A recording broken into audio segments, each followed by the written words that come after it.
Bienvenue dans cette deuxième vidéo. Donc, tout comme la première, tu vas avoir besoin de ton origine. Donc, il faudrait que tu ailles chercher origine si tu ne l'as pas devant toi avec tes crayons surligneurs et peut-être un crayon aussi pour prendre des annotations. Alors, j'imagine que si tu ne l'avais pas, tu es allé le chercher, tu as mis la vidéo sur pause. Donc, maintenant, on est prêt à commencer. Je suis maintenant à la page 9 de origine. Donc, prends bien le temps d'ouvrir ça à la page 9. Et on a un tableau ici qui nous est présenté avec les différents taxons. Donc, les taxons vont de règne jusqu'à espèce, ici. Et si on regarde, on a vu quelque chose de semblable aujourd'hui en classe. Donc, à partir des végétaux. Donc, nous, en classe, on était partis à partir des animaux. Mais ici, on va plutôt explorer la branche du règne des végétaux. On va décrire certains embranchements des classes, etc., etc. Je te rappelle que les trois petits points veulent dire qu'il y en a un paquet d'autres embranchements. C'est seulement qu'on ne peut pas tous les écrire parce que ça deviendrait beaucoup trop lourd pour la lecture, on ne verrait plus rien. Mais il y a plus que 3 embranchements dans les végétaux. Donc, puis ces embranchements-là, justement, se réfèrent seulement aux végétaux. On n'a pas ces embranchements-là dans les animaux, ni dans les champignons. Ils sont différents pour les différents règnes. Donc, dans les animaux, nous, on avait vu, par exemple, l'embranchement des cordées. Donc, si on descend un petit peu plus bas, nous avons notre sujet d'aujourd'hui qui est la nomenclature binominale. On en a parlé de la nomenclature binominale en classe et on a vu que c'était une façon d'écrire le nom des espèces et que cette façon-là, ça comportait 2 mots en latin. Les scientifiques l'utilisent pour justement désigner une même espèce, peu importe la langue dont on parle. Donc, on vous dit que cette fameuse nomenclature binominale vont s'écrire normalement en italique, donc quand c'est écrit à l'ordinateur, et que le premier mot latin va toujours commencer par une lettre majuscule. Par exemple, ici, brassica, brassica et brassica. Ce que ça signifie dans les 3 cas, étant donné qu'ils ont exactement le même mot latin, c'est qu'il s'agit du même genre. Donc, le genre brassica, c'est vrai pour le rutabaga, c'est vrai pour le navet et c'est vrai pour le chou chinois.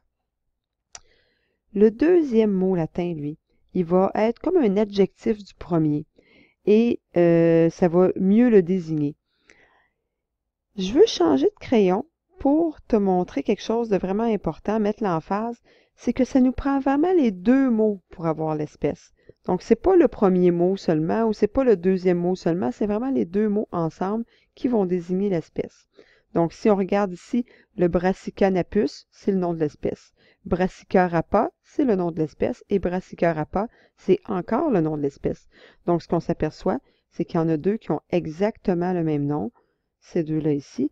Donc, en plus d'avoir le même genre, ils vont être exactement de la même espèce, même si pourtant, visuellement, ils ne se ressemblaient pas. Quand on a terminé de faire les annotations ici, on va plutôt aller à la page suivante. Donc, on est rendu à la page 10.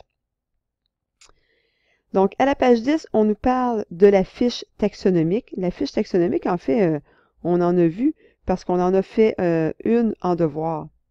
Donc, ce qu'on appelle une fiche taxonomique, c'est quand on identifie pour un animal les 7 taxons.